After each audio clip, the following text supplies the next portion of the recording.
নমস্কার বন্ধুরা, welcome to এসটিউনিক sports. তো কেকেআর কিন্তু আইপিএল এর জন্য পুরো প্রস্তুত। তাদের শেষ প্লেয়ারকে কেকেআর শেষ মুহূর্তে সাইন করিয়ে নিয়েছে। মুম্বাই উড়ে গেল কলকাতা। তো কোন বিধ্বংসী প্লেয়ারকে কেকেআর সাইন করিয়েছে, অভিষেক নায়ার কোন প্লেয়ারকে পছন্দ করলো এবং কেন এখনও পাথিরানা এলো না, সমস্তটা নিয়েই আলোচনা রয়েছে এই ভিডিওতে। ইন্টারেস্টিং ভিডিও হবে, শুরু থেকে শেষ পর্যন্ত দেখো। ভিডিও ভালো লাগলে সকলে একটু লাইক শেয়ার করে দিও, আর যারা চ্যানেলে প্রথমবারের জন্য এসেছো মনে করে চ্যানেলটাকে সাবস্ক্রাইব করে নিও, তাহলে প্রিয় দলের খেলার সমস্ত আপডেট তোমরা এখানে পেয়ে যাবে। তো চলো আর দেরি না করে ভিডিও শুরু করা যাক। তো সবার প্রথম যদি আমরা কথা বলি কলকাতা নাইট রাইডার দলকে নিয়ে, তো তোমাদের যেরকমটা জানিয়েছিলাম কলকাতা দল কিন্তু কেকেআর চলে যাচ্ছে এবার মুম্বাইয়ে তাদের প্রথম ম্যাচ খেলতে। কারণ কেকেআরের প্রথম ম্যাচ তোমরা সকলেই জানো, অ্যাওয়ে ম্যাচ রয়েছে মুম্বাইয়ের বিরুদ্ধে। ওয়াংখেড়ে স্টেডিয়ামে তারা প্রথম ম্যাচ খেলতে চলেছে।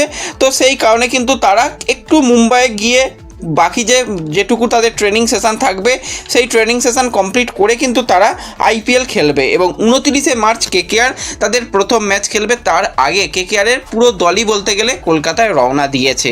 তো সেই জায়গায় হর্ষিত রানার পরিবর্তক প্লেয়ার কেকেআর তো চূড়ান্ত করবে, তোমাদের জানিয়েছিলাম যে প্রথম ম্যাচের আগেই সেই প্লেয়ার চূড়ান্ত হয়ে যাবে। কেকেআর ট্রায়ালে অনেক প্লেয়ার এসেছিল, প্রায় 6-7 জন প্লেয়ার ছিল।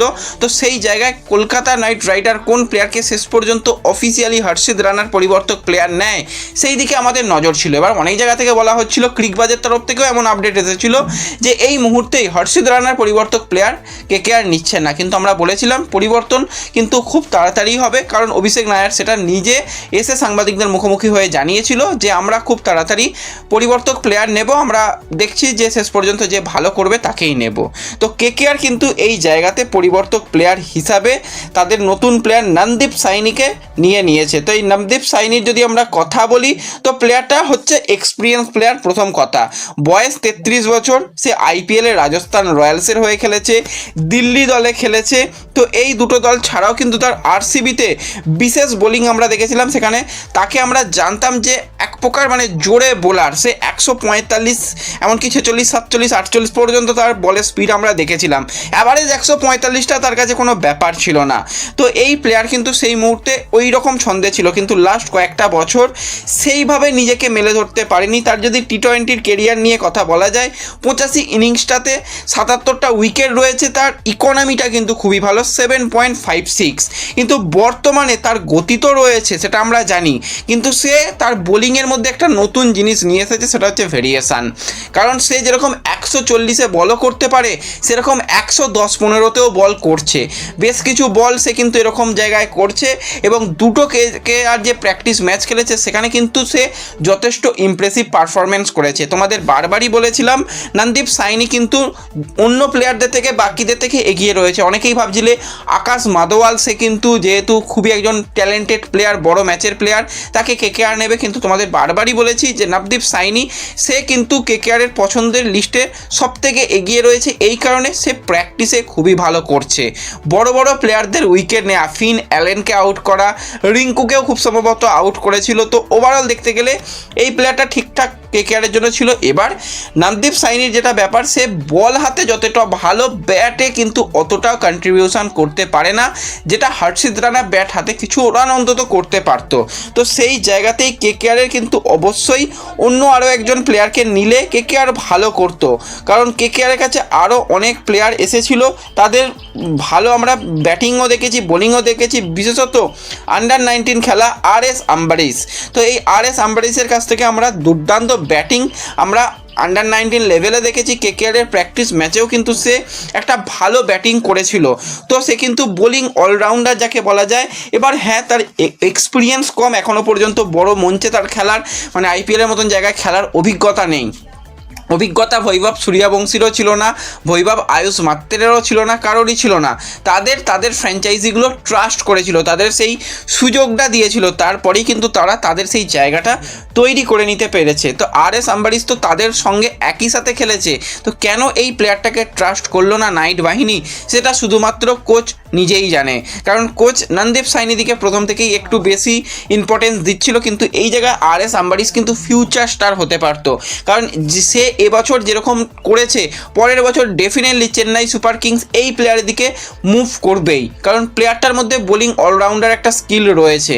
তো KKR কিন্তু এই প্লেয়ারকে যদি নিতে পারতো খুবই ভালো হতো, কারণ সে প্র্যাকটিসেও ইমপ্রেসিভ পারফরমেন্স করেছিল, বল হাতে এমনকি ব্যাট হাতে আরও ভালো করেছিল। তো যাই হোক, যেটা হয়নি কিছু করার নেই, শেষ পর্যন্ত নবদীপ সাইনিকেই কিন্তু রিপ্লেসমেন্ট প্লেয়ার হিসাবে নেওয়া হয়েছে এবং তার এক্সপিরিয়েন্সের জন্যই তাকে নেওয়া হয়েছে এবং KKR তাকে 75 লক্ষ টাকায় নিয়েছে। গতকালের ভিডিওতে ভাই লক্ষগুলো কোটি হয়ে গেছে, কোটিগুলো লক্ষ হয়ে গেছে, খুবই ভুল হয়েছিল, সরি আরও একবার। তো যাই হোক, এই প্লেয়ারকে কিন্তু 75 লক্ষ টাকায় KKR দলে নিয়েছে। অপরদিকে যদি আমরা একটু কথা বলি গুজরাট টাইটান্সের দিকে, তারাও কিন্তু একটা রিপ্লেসমেন্ট নিতে হলো তাদের, কারণ পৃথ্বীরাজ, যাকে কিন্তু আমরা এর আগে KKR, GT এমনকি RCB দলে খেলতে দেখেছিলাম, তো সেই প্লেয়ার কিন্তু ইনজুরির কারণে খেলতে পারছে না। সেখানে KKR-এর একজন প্রাক্তন প্লেয়ার কুলওয়ান্ত খেজুরিয়া, যাকে কিন্তু আমরা Delhi Capitals, RCB, KKR, Mumbai Indians দলেও দেখেছি, তো সেই প্লেয়ারকে কিন্তু শেষ পর্যন্ত গুজরাট তারা তাদের দলে নিয়ে তাদের শক্তি কিছুটা হলেও বাড়িয়ে নিল।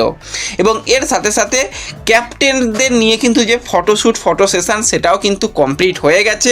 আর তো মাত্র 2 দিন বাদেই IPL শুরু হচ্ছে, তো সেখানে কিন্তু প্রত্যেকটা ফ্র্যাঞ্চাইজি কিন্তু একদম প্রস্তুত যে আমাদের ভালো কিছু করতে হবে। KKR-এর কাছেও সমস্ত মশলা রয়েছে ভালো কিছু করার। KKR-এর সবথেকে শক্তিশালী দিক এই বছর ব্যাটিং, বোলিংটাও KKR ঠিকঠাক করে দিতে পারে। তো ওভারঅল দলটাকে যদি কনফিডেন্স দেওয়া যায় তাহলে কিন্তু দলটা ভালো কিছু করতে পারে, সেটুকু আশা করা যায়। এবং অবশ্যই পাওয়ার কোচ হিসাবে এখন তো রয়েছে রাসেল, তো ফিন অ্যালেন, রিঙ্কু সিংদের কি পাওয়ার হিটিং নতুন করে শেখায় সেটা অবশ্যই দেখার থাকবে, কারণ এই যে এমন একজন প্লেয়ার যে দীর্ঘদিন KKR-এর সঙ্গে যুক্ত ছিল রাসেল, তো সে এখন আর কোচ হিসাবে যুক্ত রয়েছে, তো তার ভূমিকাটাও কিন্তু KKR দলের জন্য খুবই ভালো থাকবে। তো কীরকম প্রথম ম্যাচ যায় অবশ্যই নজর থাকবে, কারণ মুম্বাইয়েরও IPL ইতিহাসের প্রথম ম্যাচগুলো ভালো যায় না, আর কলকাতা মুম্বাইয়ের বিরুদ্ধে সবসময় খারাপই করেছে। তো দেখা যাক ইতিহাস নতুন কিছু লিখতে পারে কিনা KKR, সেই দিকে অবশ্যই আমাদের নজর থাকবে। কিন্তু যেই প্লেয়ারকে নিয়ে প্রতিদিন প্রতিনিয়ত প্রশ্ন তোমাদের তরফ থেকে সবসময়ই আসে যে শ্রীলঙ্কার ফাস্ট বোলার পাথিরানা, সে কবে KKR দলে যুক্ত হবে, আদেও যুক্ত হবে? তো দেখো, পাথিরানার সোমবার দিন মেডিকেল টেস্ট হওয়ার কথা ছিল এবং তার কিন্তু সরাসরি মুম্বাইয়ে যোগদান করার কথা ছিল, কিন্তু সোমবার দিন কোনো কারণবশত তার টেস্ট হয়নি। সব কিছু ঠিকঠাক থাকলে সূত্র মারফত যেরকমটা খবর পাওয়া যাচ্ছে, আজ কিন্তু একটা টেস্ট হওয়ার কথা রয়েছে। তো সেই টেস্টে যদি সে পাস করে যায় তাহলে তার আসতে কোনো রকম অসুবিধা নেই। হ্যাঁ, সে প্রথম ম্যাচ খেলবে না এটুকু ধরে রাখো, দ্বিতীয় ম্যাচেও অনিশ্চিত, কিন্তু তারপরে যে 2 ম্যাচ KKR-এ রয়েছে ঘরের মাঠে, সেই 2 ম্যাচে তাকে পাওয়ার একটা চেষ্টা চালানো হবে। তো দেখা যাক, আজকে মেডিকেল টেস্ট যদি হয়ে যায়, সব কিছু যদি ঠিকঠাক থাকে, তাহলে কিন্তু সে সরাসরি মুম্বাইতেই যোগদান করতে চলেছে। এছাড়া রহমান পাউলের ব্যাপারটাও তোমাদের বলে রাখি, সেও কিন্তু সরাসরি মুম্বাইয়ে গিয়েই কিন্তু যোগদান করতে পারে, সেরকমটাই খবর বেরিয়ে আসছে। তো সে এসে গেলেও আরও শক্তি কিছুটা বেড়ে যাবে, সেটা বলাই চলে। তো ব্যাস, এই ভিডিওতে এই আপডেটগুলোই শেয়ার করার ছিল। ভিডিও ভালো লাগলে অবশ্যই লাইক শেয়ার করে দিও, চ্যানেলে প্রথমবারের জন্য এলে সাবস্ক্রাইব করে নিও। দেখা হবে পরবর্তী ভিডিওতে, ধন্যবাদ।